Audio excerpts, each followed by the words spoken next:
Alright guys, got my clamps off. It actually didn't take that long. That's some pretty fast drying glue, and like I said, it doesn't have to be, you know, perfectly dried, because all I want it to do is hold it together long enough for me to work with it. So I'll set that clamp on there while I get a fork out of my drawer, and we'll show you the rest of it here.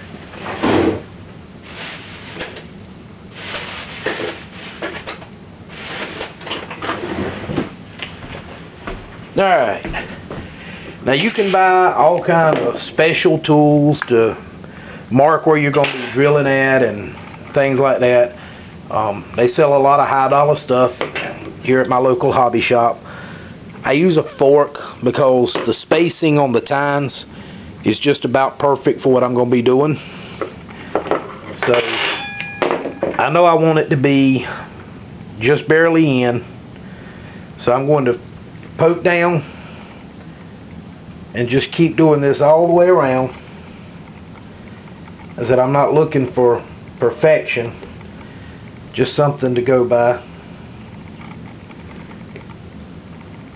So they make a little roller tool that does this for you that's pretty unique, but they're about $12 a piece, and I just hadn't really ever found a need for one when I could do it like this. And then I can go back with my little Sharpie pen and just put a dot there, because those indentions won't stay the whole time. And this will be covered up by the black thread. And you'll notice I'm real close to the edge here, because I want to make sure I have plenty of room for this to expand. Then, doing the same thing we did before, you just want to drill that hole out real quick. I say, keeping your fingers clear of the drill bit the whole time.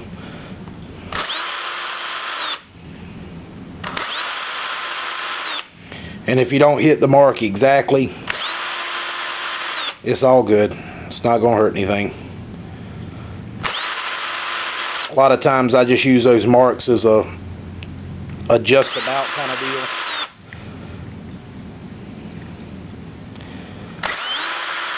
Now, if you wanted to make sure it was a beautiful sheath and not just a functional sheath, then yeah, you'd want to take the time to make sure everything is evenly spaced and lined up and stuff like that. But I've found that when I get done, I'll put this on the belt sander anyway and remove a good bit of that leather from the edge, and that'll kind of help line it up again. Now I'm getting down to the end where I don't have much finger room, so we're going to do it like this. A little bit slower. And last one right there at the end. Well, no, I'll tell you what, we'll leave that end open. Make sure it's got plenty of room for a drain hole. Put the clamps back on it just to hold it. And clean up my little bit of mess here for a second.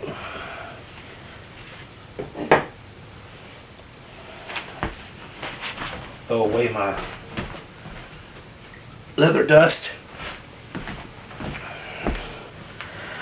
Leather just smells awesome. It really does. Alright, fellas. Now I've got a whole bunch of needles in here. I bought a big pack of them when I started doing this.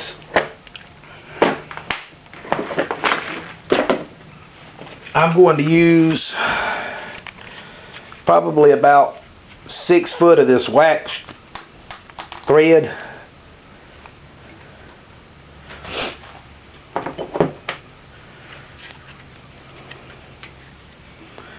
And if you've got a thimble, it'll help you a good bit. Sometimes once I get down to the end, I end up having to use a pair of pliers or something to really push it through the hole. And you can double your thread over, or you can leave it just one piece. Either way you want to do it, it depends on how you want the finished product to look. Make sure we can see what I'm doing here. I start on the back side, and you just want to come through pull your thread almost through, not quite. You want to leave you a little tail out, and then you want to skip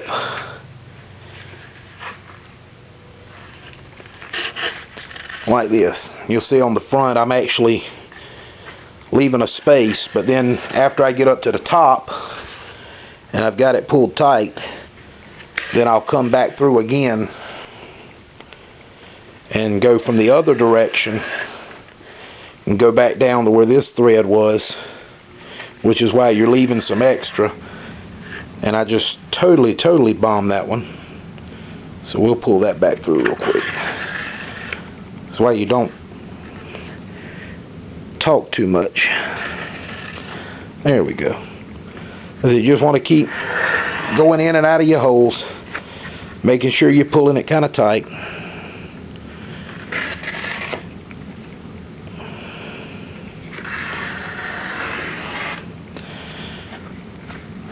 And this wax thread will last a good long time on this sheath with no worries.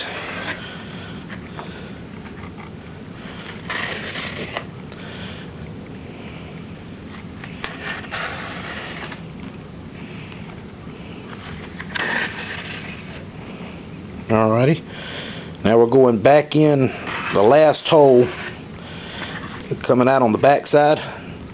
So then we're going to start at the next hole, and see, that's going to close the gap up and make it one continuous stitch like that.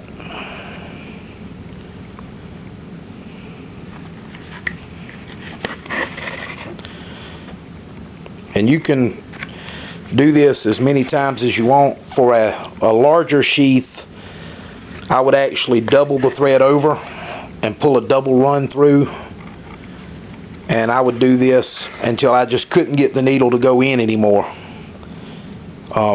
You know, the bigger the knife, the more heavy you want to make the sheath, the more durable, because it's going to be taking a lot more abuse than this one's going to be taking with just, you know, this little lightweight knife in it.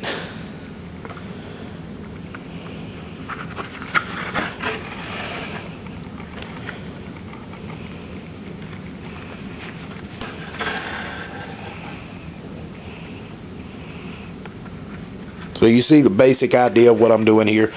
I'm going to cut the camera off, make another run on these stitches, and then I'll get back with you when I'm ready to seal it up. Alright guys, I've gone it back up to the top and back down again. I'm down here at my last stitch, so I'm going to run that thread through. I'm going to push my tail end that I left through, and I'm going to tie that off with just a quick little half hitch. Then I'm going to run it through one more time, just running it back through a stitch. Pull that tail back through again, tie that, then tie a quick little knot in it,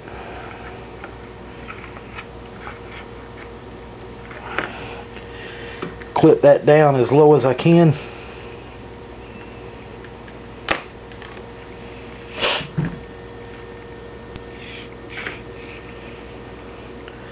wrap my extra up because it gives you plenty of room to pull it out. I said if I need to make it tighter, I can just stitch that up a little bit higher after I've shrunk it down a little bit by soaking it in hot water, which is what I'm going to do now.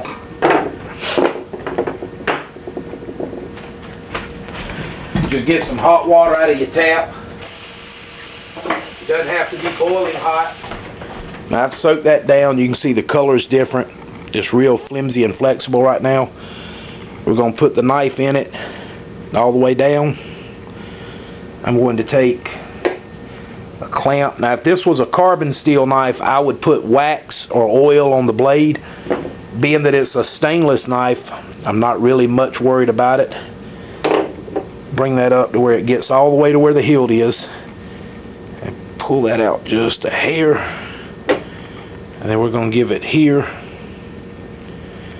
This is just to help that sheath take a shape. We'll leave it sitting there on some paper towels while I put away my supplies. Wetting it like this with the hot water, it'll shrink up because this has not been oil tanned yet.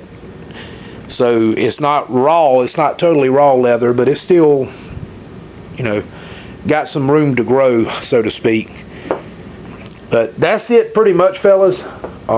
It'll take it hours and hours and hours to dry out. When it does, I'll post some pics to Dave's Facebook page of it after I've got it treated. I'm going to darken it up a little bit, and I'll show you the finished product later on, sometime tonight or tomorrow when I get home from work, depending on how long it takes for it to dry. Got any questions? Holla at